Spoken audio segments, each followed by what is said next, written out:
Olá pessoal, nesse vídeo eu vou continuar falando sobre a Guerra Judaica, a dissertação de mestrado da Ana Beatriz Bittencourt. As referências estão aqui no comentários. E ela inclusive tem um canal no YouTube, Cool História, né, que é muito interessante, fala sobre história antiga e tem muitos vídeos interessantes ali. Então, nessa parte 2 eu vou dar continuidade falando, né, um pouco mais sobre a dissertação, extraindo textos da dissertação e trazendo aqui para apresentar. Então, recuando um pouco no tempo, né, a presença de Roma ali na região da Judéia, né, se intensificou ao longo da guerra contra os Seleucidas, onde os macabeus firmaram em 161 a.C. uma aliança com o Senado romano. 161 a.C.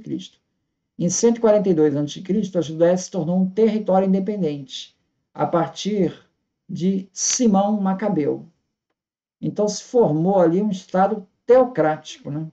Com o reinado asmoneu, progressivamente, porções dos territórios no entorno da Judéia foram anexados, tais como a Idumeia, a Transjordânia, cidades gregas da Transjordânia, e a Samaria. Assim, durante o governo de Alexandre Janeu, que foi de 103 a 76 a.C., o reino asmoneu atingiu seu auge e suas fronteiras já incluíam a Judéia, a Idumeia, a Galiléia, Samaria, a costa do Mediterrâneo e a Transjordânia. A aspiração de Janeu era unificar e judaizar a maior parte da população do seu reino.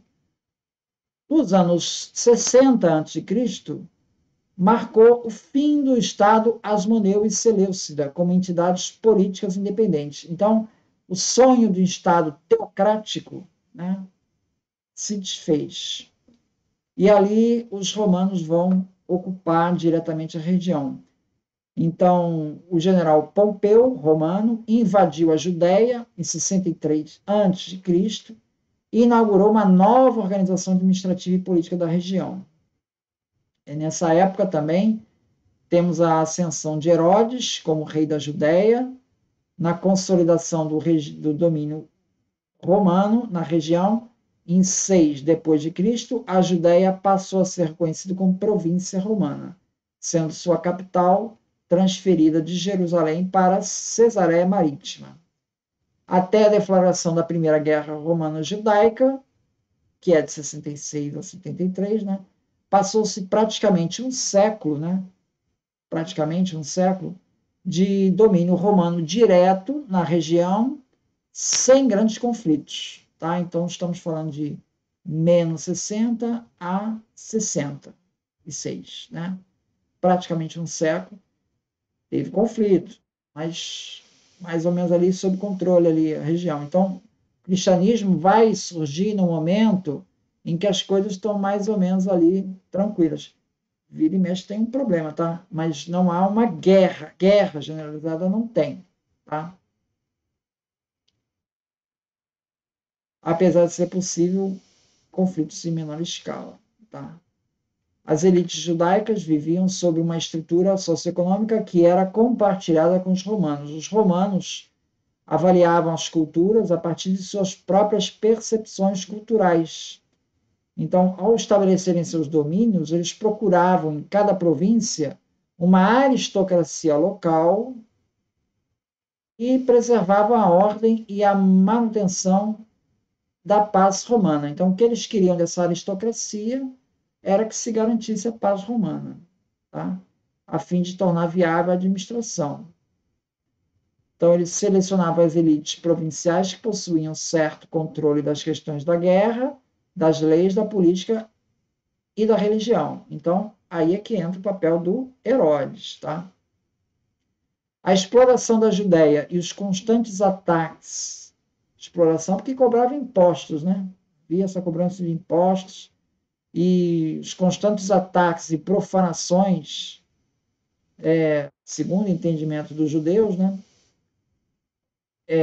Por exemplo, na época do general Pompeu, em 63 a.C., ele saqueou o templo e levou as riquezas de lá. Tá? Outro episódio foi a retirada do tesouro sagrado do templo no tempo de Pilatos, que governou ali entre 26 e 36. Note que esse procurador, Pilatos, ele governou por 10 anos, o que é um tempo bastante alto. Isso revela que o negócio estava mais ou menos sob controle. Ele usou esse dinheiro, Pilatos, que ele saqueou do templo, para financiar a construção de um aqueduto que levaria água a Jerusalém. Tá? Então, ao invés de fazer com os impostos, fazia com o dinheiro dos próprios, né? Que na verdade era deles mesmos. Né?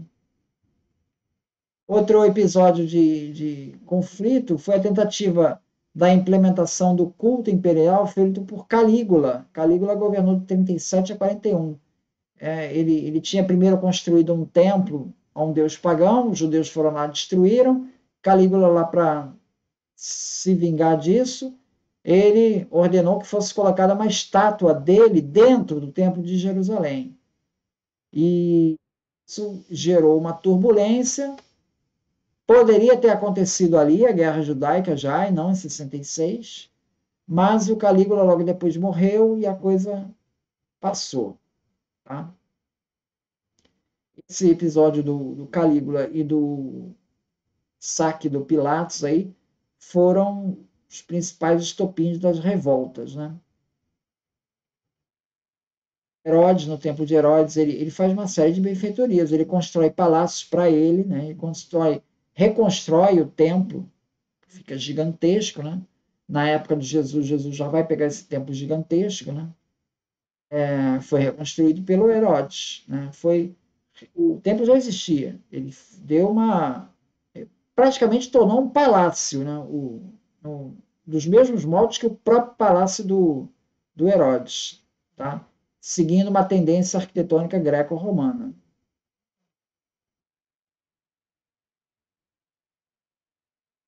Então, a ideia do Herodes era fazer com que a cidade de Jerusalém se destacasse como parte dos grandes centros urbanos do Oriente. Tá?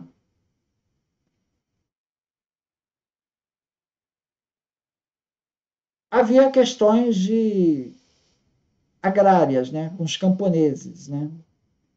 E Jean-Dominique Crossan, ele percebe nesse ambiente aí, agrário, um ambiente político-social que levava a problemas com a questão da terra e que causava desequilíbrio social e levou ao surgimento do chamado banditismo rural, pessoas que saíam aí cometendo crimes e roubos.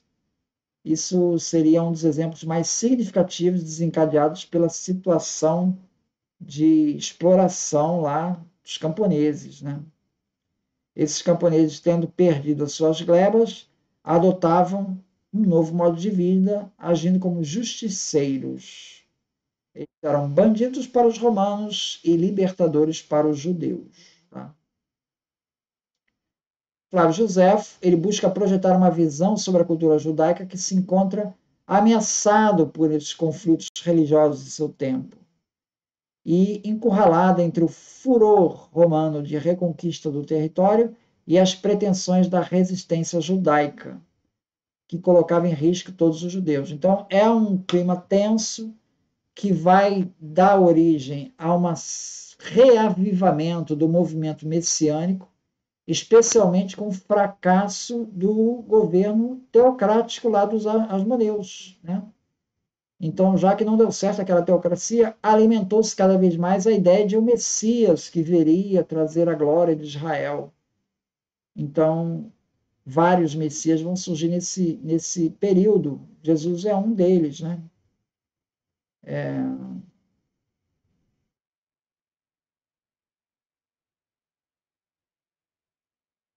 A, a dissertação da Ana Beatriz analisa também as moedas judaicas, né, que foram cunhadas pelos judeus no período da revolta. É uma série conhecida como Juda Capta e Recepta, que foram moedas cunhadas pela dinastia Flaviana após a vitória de Roma, então após 70. Apesar de não ser exclusiva da região da Judéia, essas moedas representam A tamareira não é uma árvore exclusiva da Judéia, mas ela foi apropriada pelos judeus já nos textos sagrados antigos como símbolo judaico. Então, na literatura judaica antiga, por exemplo, no texto do Midrash, sobre o livro de Números, capítulo 3.1, a tamareira é interpretada como aquela que simboliza os vários atributos de Israel. Então, com relação às moedas, ela já aparece lá no tempo do rei Asmoneu, João Hircano I. A tamareira aparece lá nas moedas de lá. Joseph, que em diversos momentos fala sobre a tamareira, seus frutos e sua incidência na região, menciona inclusive que um dos orgulhos de Herodes era levar as autoridades romanas que iam visitar a região para conhecer as plantações de tamareira. Tácito também cita a tamareira em sua narrativa sobre o conflito. Então, essa tamareira aparece bastante presente na iconografia das moedas, tá?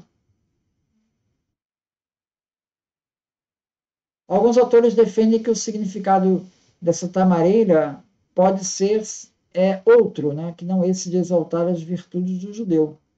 Dependendo do contexto da imagem, ela poderia representar até mesmo a vitória e superioridade de Roma. Mas a Ana Beatriz não está convencida disso. Ela entende que existe sim uma forte representatividade judaica e a associação do símbolo à sua cultura e religiosidade.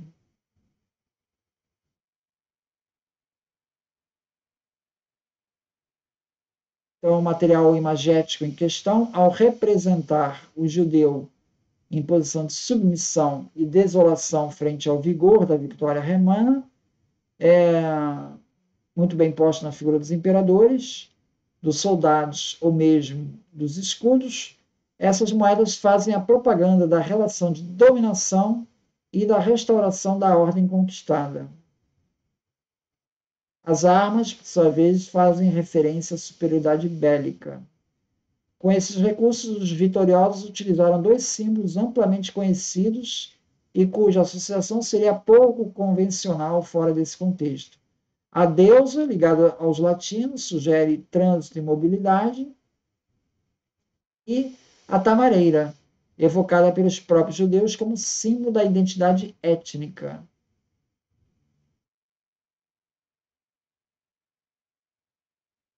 Uma potência divina, justaposta a uma árvore típica do local, compõe um discurso que comunica com enorme eficácia e simplicidade o desejo celebrativo que os romanos desejavam narrar. A propaganda empenhada se vincula à reafirmação da legítima existência da dinastia Flaviana enquanto família imperial e governante.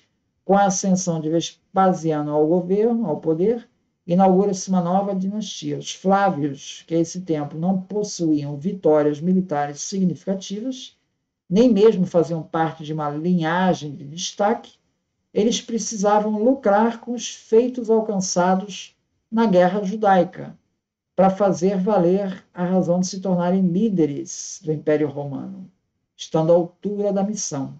Então, vemos assim que a propaganda em torno da dinastia Flaviana buscava muito mais colocar-se em posição de triunfo, proporcionadores dessa vitória, do que propriamente divulgar a derrota dos judeus. Então é isso. Muito obrigado, então.